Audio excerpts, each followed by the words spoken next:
Good day, everyone. We are Group 15, and today we'll be discussing Kotter's 8-step change model, a well known framework for managing organizational change. I'm Karissa, and I'll be starting us off. Change is a constant feature of organizational life, often triggered by internal decisions or external pressures, like new technology, competitive shifts, or policy changes. As outlined in Unit 1 of Management 3065, organizations that fail to adapt to change risk stagnation and even collapse, much like a person standing still on a blocked sidewalk while others move forward. This is where change management comes in. It is a disciplined method of navigating transitions, whether in person, process, or operations. According to Cummins and Wiley, 2009, managing change requires more than just responding to disruption. It requires guiding people and systems from one state to another with intention and clarity.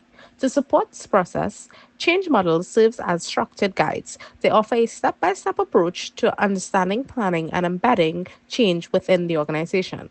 Kotter's 8-step model, which we'll examine in this presentation, is one with such framework. It provides leaders with the tools needed to inspire action, building momentum, and sustain transformation across all organizational levels. Kotter's 8-step model. John Kotter introduced his 8-step change model in 1996 in the book Leading Change. It focuses on preparing, accepting, executing, and embedding change into the culture. The 8 steps are: 1. Create agency; 2. Form a powerful coalition; 3.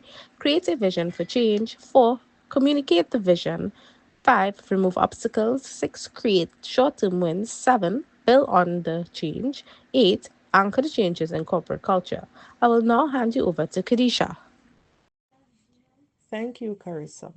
The next stage I will be speaking on is to create urgency. Paula J. et al. 2015 informs us in a nutshell that creating a sense of urgency is imperative in getting the needed cooperation. When people are too comfortable, transformation and change usually go nowhere because few people are interested in working on the change problem. Some might even say there is no need for change. With urgency low, it is not easy to put together a group of people with enough power and credibility to guide the effort. This tells me that we not only need to create urgency, but also get stakeholders to buy into this initiative so it can be launched. Applebaum S. et al. 2012 posited that the more frequent interaction regarding change is, the more momentum is developed. Moving on to my next point, which is to form a powerful coalition. This stage involves teaming up with people who can propel or boost the change effort. Applebaum S. et al. 2012 indicated that no one person is capable of single handedly leading and managing the change process in an organization. Therefore, putting the right coalition of people to lead the change initiative is critical to its success. From what I gather, this is saying we need to find the most influential stakeholders and form a group with them. This in turn will assist the process of change. Moving on to my next and final point, which is to create a vision for change. Vision can be defined as purpose and direction. It gives a clear perspective that people can use to make informed decisions. Applebaum S. et al. 2012 states that developing a vision and gaining acceptance for projects is relatively uncontentious. This can be attributed to the broad and common acceptance of the need to change. When people are clear as it relates to their purpose and direction, they will work to achieve it. Here, we see where the vision would have to be accepted and agreed upon for people to move in unison. This must align with the organization's goals and values. I will now hand over to Javelle Johnson. Thank you, Cadesha. The next step is communicate the vision. When communicating a vision, it provides direction that aligns the organization towards a common goal, ensuring that the efforts are coordinated and effective. This step also helps to debate, implement, and agree on vision for change to create a shared understanding, reduce resistance, and motivate stakeholders to assist. Elements to effectively communicate the vision are keep communication simple and direct, use example to bring the message or ideas to life, highlight the importance and benefits of the change, effective communication channels such as emails and meeting, and listen to the feedback. This step significantly emphasizes consistency, clarity, engagement, and feedback while communicating the vision. Additionally, effectively communicating the vision for change can lead to clear understanding and likely successful change implementation according to the change management. The next step is remove obstacles. Removing obstacles is an important step in Kotter's 8-step change model. This step mainly focuses on eliminating and identifying barriers that prevent progress during the change initiative process. Additionally, in this process of change, management empowering teams or employees seemingly acts on the vision of removing barriers such as inefficient processes, organizational resistance, or resource constraint.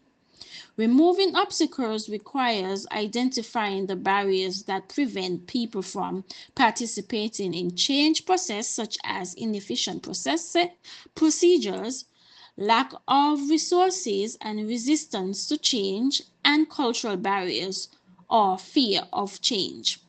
Moreover, overcoming these obstacles may involve reviewing the workflow to adjust the organizational structure, relocated resources, and providing additional training or skill to overcome the skill gap in the organization.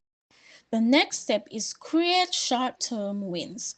This stage is essential to maintain support and momentum for the change initiative.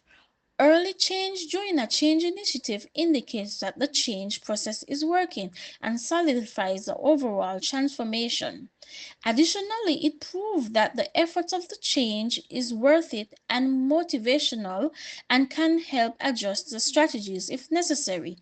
Examples of short-term wins are complete projects successfully, reduce process time frame, improve customer satisfaction, achievement for early compliance within the new policies, implemented a new process that improve efficiency. Short-term successes can improve motivation, advancement, assurance that the change initiative is valuable, and endurance of transformation from the change initiative. I will now hand it over to Mischa. Step 7, build on change. Until changes sink deeply into a company's culture, new approaches are fragile and subject to regression. Kotter, 1996. Maintaining continuous change initiative after a win is essential. Declaring victory too early can result in complacency and jeopardize lasting transformation. To build on those wins, it is important to tackle any underlying challenges, broaden the scope of initial improvements, and integrate new practices and behaviors into the organizational culture. Continued participation from leadership, clear goal settings, and the alignment of systems, strategies, and rewards with desired changes are key.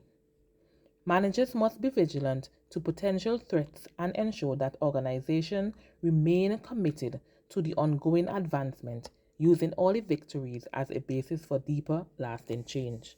Carino, 2024. Step 8, anchor the changes in corporate culture.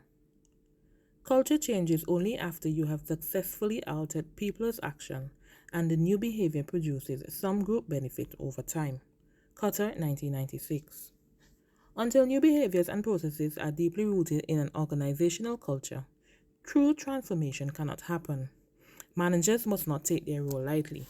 Through consistent demonstration of expected behaviors and the alignment of rewards and recognition, managers can show the importance of sustaining change, reinforcing cultural adoption, and motivating employees to embrace and maintain new ways of working.